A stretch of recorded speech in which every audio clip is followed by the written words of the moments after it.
धार जिले के धर्मपुरी में कई दिनों से सूने पड़े बाजारों में धनतेरस पर रौनक छाई रही, तो वहीं कई बाजार सूने दिखाई दिए। सुबह से ही धनतेरस पर भारी मंदी के बीच बाजार गुलजार रहे। बर्तनों और इलेक्ट्रॉनिक्स की दुकानों पर खासी भीड़ देखी गई। वहीं बाइक शोरूमों पर लोगों ने पहुंचकर शुभ मुहूर्त में खरीदारी की। धनतेरस पर्व को देखते हुए जवाहर मार्ग, सराफा बाजार आदि जगहों पर बाजारों में सजावट की गई। दीपावली के लिए मिठाई, कपड़े आदि की दुकानों पर भी जमकर खरीदारी हुई। लोगों ने मिट्टी के दिए, कैलेंडर, लक्ष्मी गणेश जी आदि खरीदे। महिलाओं का जोर बर्तनों व जेवर की खरीदारी पर रहा।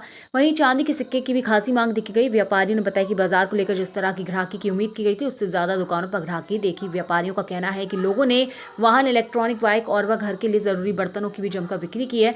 हमें तो मौसम में बदलाव को देखते व्यापार की उम्मीद ही नहीं थी, लेकिन धनतेरस पर उम्मीद से ज्यादा ग्राहकी रही। वहीं पटाखों की बिक्री अच्छी खासी रही। प्रशासन के निर्देश पर दुकानों के सामने सुरक्षा उपकरण रखे गए थे। क्या नाम है? रणवीर सिंह राजपुरोहित। रणवीर जी बताया कि आज धनतेरस का पर्व है, दीपावली का है, कैसा क्या माहौल है? मिठाई हो? बढ़िया माहौल है इस बार मार्केट में, अच्छी है, भीड़ वगैरह भी अच्छी है और मिठाइयों के साथ साथ में दूसरे वैरायटी का भी अच्छा क्रेज है। और हमारे पास में दिवाली को देखते हुए हमने बहुत सारी वैरायटी नई बनाई है। काजू वगैरह में, ड्राई फ्रूट में काजू कसाटा है, काजू कतली है, काजू रोल है, काजू बाइट वगैरह है। उसके साथ साथ हमें साफ़ सफाई और क्वालिटी का ध्यान रखते हुए मावे की मिठाइयाँ है, मलाई बर्फ़ी, अंजीर बर्फ़ी। उसके साथ में हमने सेव मिक्सचर वगैरह है, गिफ्ट पैक है। व्यापार कैसा क्या है यहाँ? व्यापार बढ़िया है, बढ़िया, अच्छा है। क्या नाम है? उमेश भंवर। उमेश जी, कैसा क्या माहौल है यहाँ पर? पटाखा यहाँ पर की क्या कुछ है? फटाखा व्यापारियों का तो अभी चल रहा है बढ़िया। धनतेरस के लोग खरीदारी कर रहे हैं, दीपावली उत्सव मना रहे हैं खुशियों से और चल रहा धंधा बढ़िया। उम्मीद से ज़्यादा है कि कम है? उम्मीद से मीडियम ही समझो, ज़्यादा भी नहीं कम भी नहीं। जैसे कल गनवाने का हादसा देखते हुए क्या कुछ सुरक्षा का उपकरण रखे गए हैं? सुरक्षा का उपकरण तो हम हर साल रखते हैं, जैसे कि फायर ब्रिगेड है, पानी है, रेत है। सब सुरक्षा होने के बाद भी हो सकता कुछ चूक हो जाती है किसी ग्राहक से, किसी उससे, फिर भी प्रशासन भी उनकी तरफ से पूरी तैयारी करता है, चेक करता है, सब करता है और व्यापारी सहयोग पूरा करते हैं। जैसे पतरे की दुकान लगाना करना, कल कुछ हादसा हुआ तो एक ही दुकान में हुआ, दूसरी तरफ नहीं बढ़े। वो सबसे पहले जनहानि का भी ध्यान रखते हैं कि किसी को भी ज़्यादा चोट नहीं पहुँचे। पूरा उपकरण रहता है हमारे पास। क्या नाम है? अरविंद राठौर। अरविंद जी, आज धनतेरस का बाजार है, दीपावली का त्यौहार है, कैसा क्या माहौल है? बहुत अच्छा माहौल है और बढ़िया है। सुबह से ग्राहकी चल रही है, ग्राहकों में बहुत उत्साह है। सभी चीज़ें की बिक्री हो रही है। TV, fridge, washing machine, mobile, mixer, सब चीज़ ले रहे हैं कस्टमर और अच्छा उत्साह है आज। बाजार में कैसा क्या माहौल? बाज़ार में भी रौनक है ग्राहकों की, अच्छा बाज़ार में बहुत अच्छा रौनक है, बढ़िया चल रही है। क्या नाम है? मेरा नाम जितेंद्र प्रजापति। जितेंद्र जी, आज कैसा क्या है दीपावली का, धनतेरस का बाजार? आज धनतेरस का दिन है, फिर भी मंदी का माहौल है। जो माल लाया था उसका मोल भी नहीं मिल पाएगा और थोड़ा मंदी का ही माहौल है। दीपक कैसे क्या दिख रहा है? बहुत कम चल रहे हैं वैसे तो। आजकल क्या है कि जो नई नई वैरायटी के दीपक है, मोम के दीपक हैं, वो ज़्यादा लोग यूज़ करते हैं। ये मिट्टी के महत्व को नहीं जानते हैं। मिट्टी का महत्व होता है दीपावली पे और मिट्टी के दीपकों का ही पूजन होता है। तो मेरा ये जनता से भी आग्रह है कि वो मिट्टी के दीपकों का को ही खरीदें और दीपावली को मनाएं, क्योंकि हमारी जो सनातन संस्कृति में मिट्टी का बहुत महत्व है। जैसे चाइना के भी दीपक आए हुए हैं, तो इनसे कोई फ़र्क पड़ा है क्या? हाँ, इनसे काफ़ी फ़र्क पड़ा है। जो विशिष्ट लोग जो होते हैं, विशेष बड़े लोग, वो उनका ही उपयोग करते हैं। इससे हमारे धंधे में बहुत फ़र्क पड़ जाता है हमको। क्या नाम है? मेरा नाम सुजीत पटवा है। हाँ पटवा जी, आज कैसा क्या माहौल है धनतेरस का? आज धनतेरस का बहुत अच्छा माहौल है। जो उम्मीद नहीं थी उससे 4 गुना माहौल रहा है और अभी पब्लिक को आना तय है। और आज धनतेरस का पूजन का कार्यक्रम रहेगा शाम को। तो धंधे में कैसा क्या माहौल है? व्यापार अच्छा है इस बार। थोड़ा ये मौसम ने थोड़ी मार मारी है, फिर भी पब्लिक बाहर आई है और व्यापार कर रही है। उम्मीद से ज़्यादा थोड़ा कम है व्यापार।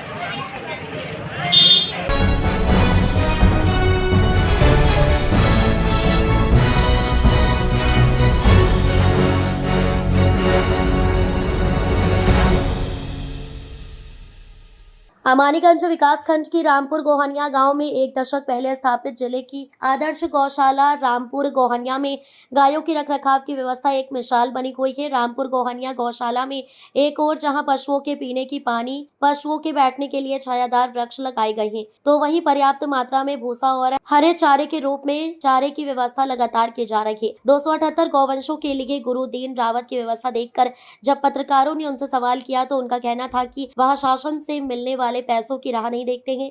गायों की सेवा करना उनका धर्म है और वह अपने पास से भी गौ सेवा के लिए व्यवस्था करते रहते हैं। आपको बताते चले कि ये वही गुरुदीन रावत हैं जो ग्राम प्रधान प्रतिनिधि हैं और पंचायत चुनाव के दिन मीडिया कर्मियों को होटल पर सोते हुए मिले थे और गांव में मतदान हो रहा था। विगत 2 दशक से अधिक समय से ये रामपुर गोहनिया गांव के प्रधान होते आए हैं। अपनी गौ सेवा के लिए ये चर्चित रहे हैं। रामपुर गोहनिया गौशाला वैसे तो एक विशाल क्षेत्र में स्थित है और चारों तरफ से बड़ी खाई लगाते हुए बाड़ लगा दी गई है। 278 पशुओं की देखभाल के लिए केयर टेकर के साथ ग्राम पंचायत के 4 लोगों की ड्यूटी लगाई जाती रही है। समय समय पर डॉक्टर को बुलाकर पशुओं की दवा की व्यवस्था यहाँ होती रहती है। सच्चे अर्थों में उत्तर प्रदेश सरकार द्वारा संचालित गौशाला का अगर निरीक्षण करना हो तो लोग रामपुर गोहनिया गौशाला का ही चयन करेंगे।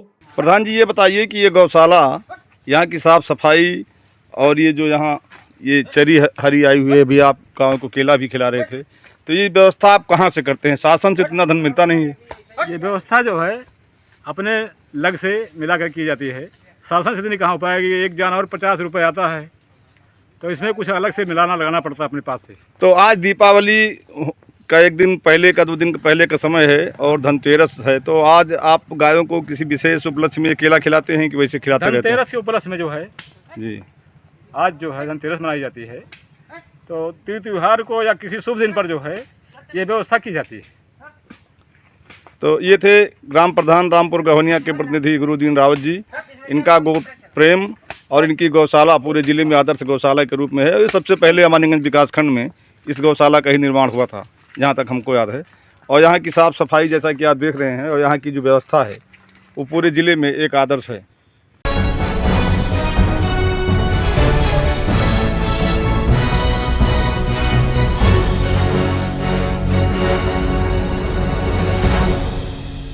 खबर रतलाम से है, जहां धनतेरस का पर्व आज पूरे देश भर में हर्ष और उल्लास के साथ मनाया जा रहा है। वहीं रतलाम में आज सुबह करीब 5 बजे शहर के प्रसिद्ध महालक्ष्मी मंदिर में विशेष आरती का आयोजन किया गया। इस मौके पर कलेक्टर मीशा सिंह और एसपी अमित कुमार ने माता महालक्ष्मी की आरती में भाग लेकर पूजा अर्चना की। परंपरा के अनुसार मंदिर के पट खुलने के बाद आरती संपन्न हुई, जिसके बाद भक्तों को कुबेर पोटली वितरित की गई। हर वर्ष की तरह इस बार भी भक्त सुबह 4 बजे ही मंदिर पहुंचने लगे थे ताकि 5 बजे पट खुलते ही माता के दर्शन और पूजा अर्चना का लाभ ले सके। कुबेर पोटली बांटने की यह परंपरा वर्षों पुरानी है। धनतेरस के शुभ मुहूर्त में मंदिर में कुबेर की पोटलियां प्रसाद के रूप में वितरित की जाती है। मान्यता है कि इन पोटलियों को घर की तिजोरी में रखने से धन, समृद्धि और ऐश्वर्य की वृद्धि होती है तथा देवी महालक्ष्मी की कृपा बनी रहती है। ब्रह्म मुहूर्त और शुभ चौघड़िये में शुरू होने वाला यह वितरण विशेष रूप से उन श्रद्धालुओं को दिया जाता है जो अपनी आस्था और श्रद्धा का प्रतीक स्वरूप इसे घर ले जाते हैं। मंदिर परिसर में 20 CCTV कैमरे और सशस्त्र पुलिस जवानों की तैनाती की गई थी। साथ ही अतिरिक्त पुलिस बल और शासकीय कर्मचारी भी सुरक्षा व्यवस्था में जुटे रहे। हर वर्ष की तरह इस बार भी मंदिर को लाखों करोड़ों की राशि से सजाया गया, जिसमें पूरी नोटों और फूलों से विशेष सजावट की गई। मंदिर की इस अद्भुत झांकी को देखने दूर दूर से हजारों श्रद्धालु पहुंचे और महालक्ष्मी के दर्शन का लाभ लिया। बड़ी माता का मंदिर जो रतलाम में बहुत ही प्रसिद्ध है, उसमें हर साल धनतेरस के दिन एक बहुत ही अद्भुत एक यहाँ पे परंपरा चल रही है, जिसमें जितने भी दर्शनार्थी हैं और जितने भी मानने वाले हैं वो मंदिर को अपने हाथों से बैठ करके जो है सजाते हैं। इसके साथ ही साथ परंपराओं को ध्यान में रखते हुए, लोगों की आस्थाओं को ध्यान में रखते हुए भी और व्यवस्था की दृष्टि से भी हम लोगों ने यहाँ पे सारे विभागों के एक संयुक्त टीम बना रखी है। चूँकि बगल से ही थाना है, इसके साथ साथ एक टेम्प्रेरी भी व्यवस्था हम लोग यहाँ कर रखी है, जिसमें प्रशासन की ओर से, पुलिस की ओर से, MPB की ओर से और नगर निगम की ओर से एक अमला जो है 24 आवर्स की ड्यूटी पे लगा है। चूँकि 18, 19, 20 3 मुख्य दिन रहते हैं, तो 3 दिन के लिए हमने लगातार यहाँ पे ड्यूटी लगा रखी है। आज सुबह 5 बजे ये पट खुल गए हैं, पहली पूजा यहाँ पे हो चुकी है। इसके बाद दर्शनार्थियों का आना जाना यहाँ पे लगा रहेगा। तो उसी के हिसाब से राजस्व के सारे अमले के साथ, पुलिस के अमले के साथ सतत निगरानी के लिए और यहाँ पे व्यवस्था बनी रहे, उसका एक यहाँ पे हम लोगों ने व्यवस्था जमा। कहाँ श्रद्धालु आते हैं और क्या खासियत क्या होती है यहाँ पे? श्रद्धालु न केवल यहाँ से आते हैं बल्कि बाकी जिलों से भी यहाँ पे आते हैं। जो मुझे बताया गया है पूरे दिन में आवाजाही कम से कम 5 से 10 हज़ार के लोगों की रहने वाली है। पोटली बटने की यहाँ पे प्रथा है जो मैंने सुन रखा था, जिसमें यहाँ पे लोग रख करके फिर अपने शाम को अपने घर पे लेकर के जाते हैं। मंदिर जैसा मुझे बताया गया है बहुत ही प्राचीन काल का मंदिर है, कम से कम 250-300 साल पुराना है। तो उसी सभ्यता को ध्यान में रखते हुए यहाँ पे सारी चीज़ों को हमने बैठा रखा है। धन्यवाद। सुरक्षा व्यवस्था यहाँ पे एक पुख्ता इंतजाम किए गए हैं। यहाँ पे डेडिकेटेड जो है आर्म्ड गार्ड्स को लगाए गए हैं, अस्थायी चौकी बनाई गई है और प्रशासन के साथ जो है मिलकर के PWD MPAB की पूरी टीम लगाई गई है और लगातार जो है ट्रैफिक व्यवस्था लगाई गई है। तो लगातार यहाँ पे सब पेट्रोलिंग होती रहेगी और बेहतर तरीके से जो है यहाँ पे हम लोग यहाँ पे सुरक्षा व्यवस्था को जो है करें। बिल्कुल लगातार हम लोग मॉनिटरिंग कर रहे हैं। यहाँ पे एक डेडिकेटेड इस बार पहली बार अलार्म सिस्टम भी लगाया गया है। कोई भी दिक्कत होगा अगर कुछ ये करते हैं, एक बटन के प्रेस पे अलार्म जो है वो थाने में बज उठेगा। तो इसको लेकर के भी अलार्म सिस्टम डेडिकेटेड और फायर एक्सटिंग्विशर वगैरह जो यहाँ पे लगाए गए हैं। Thank you.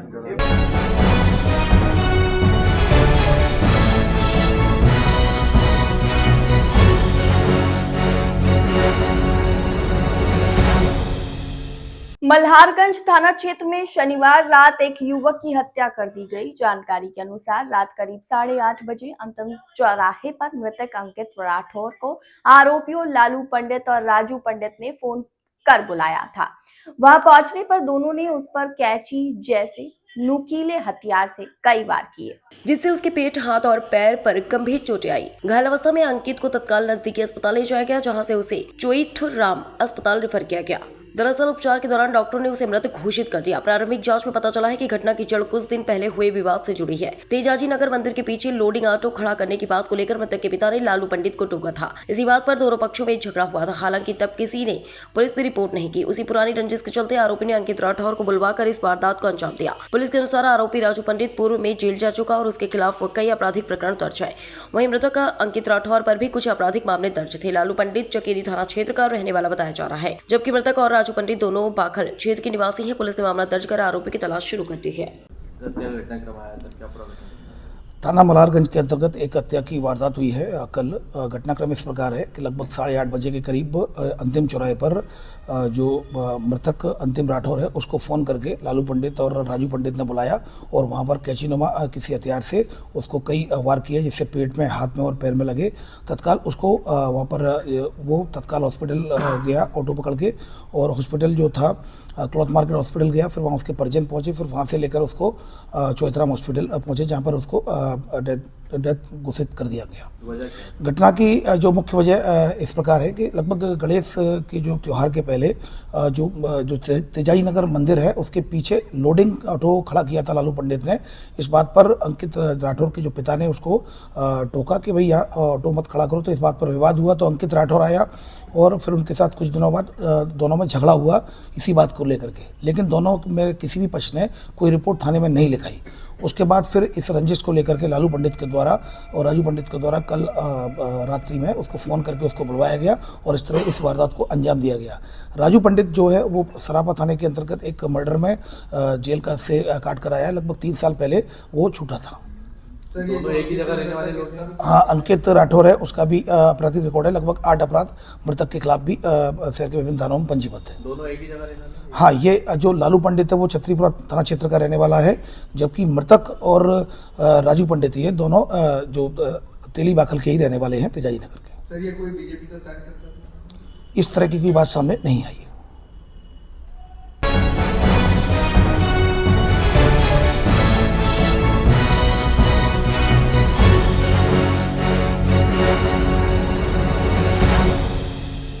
त्योहार को देखते हुए प्रशासन हुआ सक्रिय। कलेक्टर और एसपी उतरे मैदान में। कलेक्टर नीतू माथुर ने फुटकर विक्रेता से अपने लिए दीप और साज सज्जा का सामान खरीदकर आम जनता से स्वदेशी अपनाओ अभियान से जुड़कर अपने लोगों की मदद करने की अपील की। अलीराजपुर कलेक्टर नीतू माथुर और एसपी रघुवंश सिंह ने पटाखा विक्रय स्थल और यातायात एवं कानून व्यवस्था का किया निरीक्षण। पटाखा व्यापारी को सुरक्षा गाइडलाइन का पालन करने के दिए निर्देश। कलेक्टर नीतू माथुर ने फुटकर व्यापारी से खरीदी दिए। अलीराजपुर कलेक्टर नीतू माथुर और एसपी रघुवंश सिंह प्रशासनिक अधिकारियों के साथ आज जिला मुख्यालय पर पटाखा विक्रय स्थल निरीक्षण करने पहुंचे, जहां उन्होंने प्रशासनिक अधिकारियों और नगर पालिका की टीम को सुरक्षा के पुख्ता इंतजाम रखने और अग्नि सुरक्षा यंत्र को तैयार रखने के निर्देश दिए। कलेक्टर ने पटाखा विक्रय स्थल पर विक्रेताओं से चर्चा कर प्रशासन द्वारा जारी गाइडलाइन का पालन करने के निर्देश दिए। उसके बाद कलेक्टर और एसपी ने नगर की यातायात और कानून व्यवस्था का जायजा लेने के लिए पैदल मार्च किया। वहीं कलेक्टर नीतू माथुर ने रास्ते में फुटकर विक्रेता से दीपावली की दिए और साज सज्जा का सामान बेच रहे उनसे रुककर चर्चा की और अपने लिए दीप और साज सज्जा का सामान खरीद कर उन्हें प्रोत्साहित किया और आम जनता से स्वदेशी अपनाओ अभियान से जुड़कर अपने लोगों की मदद करने की अपील की।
केंद्रीय मंत्री ने किया डूब क्षेत्र का दौरा। कई दिनों से प्रभावितों के मुद्दे जनप्रतिनिधियों की गली की बने थे फांस। अब मंत्री के आने के बाद बनी आस। धार जिले के निसरपुर क्षेत्र के डूब प्रभावित 2017 के बाद से जिल्लत की जिंदगी जीने को मजबूर है। यहाँ 2017 के बाद मुख्यमंत्री के आदेश पर कई परिवारों को अनुदान राशि 5,80,000 रुपए मिली, तो कई परिवारों को डूब से बाहर बताकर उनके साथ अन्याय किया गया। तब से लेकर आज तक 8 सालों से हर बार बारिश के 4 महीने इन परिवारों की जिंदगी का कोई भरोसा नहीं होता। कब पानी बढ़ जाए, कब अजगर निगल ले, कब सांप काट ले या कब मगर का निवाला बन जाए, इसी के डर से पिछले 8 वर्षों से जीते आए हैं। कई बार अधिकारियों को स्थानीय जनप्रतिनिधियों ने अवगत भी कराया है, मगर हर बार अधिकारी उन्हें गुमराह करते आए। लेकिन आज केंद्रीय मंत्री सांसद सावित्री ठाकुर, भाजपा प्रदेश मंत्री जयदीप पटेल, धार जिला ग्रामीण अध्यक्ष चंचल पाटीदार, मंडल अध्यक्ष शिवम यादव, सरपंच अंतिम पटेल सहित कई प्रतिनिधियों ने आज चिखलदा की खेड़ा बस्ती से लेकर निसरपुर के डाक बंगला तक का डूब का हिस्सा केंद्रीय मंत्री के साथ पहुंचे सभी नेताओं और अधिकारियों को मौके पर जाकर दिखाया। केंद्रीय मंत्री ने स्पष्ट रूप से प्रभावितों को विश्वास दिलाया कि आश्वासन नहीं दे रही, मैंने मुख्यमंत्री जी से बात की है और यह मौका स्थिति देखने के बाद एक बार फिर उन्हें इससे रूबरू कराऊंगी और जल्द से जल्द इन विस्थापितों को उनका हक और अधिकार दिलाऊंगी। उन्होंने खुद के गांव की रहने वाली हूं और आप लोगों का दुख दर्द मैं जानती हूं, इसलिए मैं भी इसका समाधान चाहती हूं। अगर आपको प्लाट मिला तो 5,80,000 क्यों नहीं। ब्यूरो रिपोर्ट आशुतोष सेन, धार। माननीय मुख्यमंत्री जी अभी धार में आए थे आदिवासी सम्मेलन में और उनसे हमारी चर्चा भी हुई है। पहले भी जब हमारी बात हुई है कि हमारे चंचल भाई पाटीदार जयदीप से, तो कुछ सर्वे अधिकारियों को बोला, कलेक्टर को बोला, हमने कमिश्नर को बोला, तो उन्होंने सर्वे करवाया है। सर्वे कितना हुआ क्या हुआ, तो एक बार माननीय मुख्यमंत्री जी से हम बैठ के कमिश्नर कलेक्टर के साथ मैं बैठ लूँगी, यहाँ के 2-3 लोग हैं वो रहेंगे, हम लोग क्या फाइनल डिसीजन लेते हैं। फिर माननीय मुख्यमंत्री के जस्ट प्रभारी मंत्री हम लोग सब साथ में बैठ के और वो हमने उनके संज्ञान में ला दिया वो मामला कि उनको आपको देना पड़ेंगे, क्योंकि मैं खुद इसीलिए देखने के लिए आई आज त्यौहार के दिन कि ताकि लोगों की सही समस्या क्या है ये भी मेरे को बताते रहते। हर समय हमारी चर्चा होती है के लिए, पर मैंने कहा कि मेरे को खुद को वहाँ जाके देखो तो समझ तो आए कि आखिर क्या है, लोगों की समस्या क्या है। तो ये तो ज़रूरी है कि यहाँ सभी जो वंचित है लोग हर चीज़ से, सड़क, पानी, बिजली से, स्वास्थ्य, शिक्षा से, सभी से। दूसरा मेरे को सबसे बड़ी चीज़ ये लगी कि अब पानी पास में है, बाय द वे है ना, पानी पास में है, वो वहाँ पर घर हम मान रहे हैं कि वो डूब क्षेत्र में नहीं आ रहा है, पर वहाँ कैसा रहना उस व्यक्ति ने, बच्चों को छोड़ के, बच्चों को अगर वो छूट गया क्योंकि किसान है, गरीब है, मजदूरी वाले हैं, तो उन बच्चों को अगर कहीं पानी में डूब गया, फिर जानवर सभी आते, सांप आता है, बिच्छू आते हैं, बहुत सारी चीज़ें। जब पानी भरता है तो जानवर अपने घर को छोड़ के और वो तलाश करता अपनी जगह को। तो ये सब चीज़ें मेरे को यहाँ देखने के लिए मिली। मैं ये चीज़ें उनको संज्ञान में लाऊंगी और मेरा मानना है हम पूरा प्रयास करेंगे इन लोगों को इंसाफ दीदी लगातार 17 के बाद 8 साल से प्रभावित डूब का दर्द झेलते आ रहे हैं और अब आश्वासन मिल रहा है, तो क्या लोगों को वास्तव में आश्वासन नहीं, ये समस्या हल होगी। आश्वासन हम नहीं देने के लिए नहीं, मैं आश्वासन मेरा काम नहीं देने। मैं यही कहूँगी कि जो व्यक्ति अगर हम हो तो हम भी इस जगह, हमारा बच्चा हो तो हम कैसे बाहर काम करने जाएंगे, किसान कैसा जाएगा बच्चों को छोड़ के। तो ये बड़ी गंभीर समस्या है। दूसरा उनका खाद वगैरह जो भी पशु पाल रखे हैं सब कुछ, पर वहाँ पर बड़ी दिक्कत है क्योंकि पानी, एक व्यक्ति ने मेरे को बताया कि मेरे को यहाँ सब वो पानी में मेरे पैर रह के मेरे वो पानी में पूरा वो हो गया। तो ये सब चीज़ों को यहाँ उन लोगों को सहना पड़ रहा, क्योंकि मैं तो गांव की हूँ ना, मैं इस चीज़ को समझती हूँ, इसीलिए मैं आई हूँ। दीदी खेड़ा में पीने की पानी की काफ़ी समस्या है और पंचायत ने पूरा पानी बंद कर रखा है उनके लिए। वो मैं कमिश्नर और कलेक्टर से चर्चा करके जो समस्या है उनके सामने रखेंगे और उसको तुरंत इनका समाधान हो। और जिनको प्लाट मिल गया, ये महिला है बेचारी आदि हमारी, तो ये जो प्लाट मिल गया, अब इतने दिन से मिल गया, उनको अब पैसे मिले तो बनाई टूटी की है और ज्यादा गंभीर है तो उन पे कार्रवाई होगी। नहीं, ये त्रुटि को सुधारा जाएगा कि इस त्रुटि को सुधारना यही कि भैया तो वो खबर है, उसका भुगतान जो भी हो रहा, उसका जो भी भुगतान है वो करे, सामने वाला करे, नहीं तो उसकी सजा भुगताने के लिए तैयार रहे, यही हो सकता है, दूसरा क्या हो सकता है। ठीक है, तो ये जरूरी है और यहाँ के लोग हैं, मेरा यही सबसे कहना है कि आप शांति पकड़े। हमारे माननीय मुख्यमंत्री जी जरूर इस मामले को, प्रभारी मंत्री ने मेरे सामने बात करी फोन से, मुख्यमंत्री जी हम बैठ के, ये जैसे ही दीपावली हो जाए इसके बाद बैठ के हम समस्या का समाधान करेंगे। फिर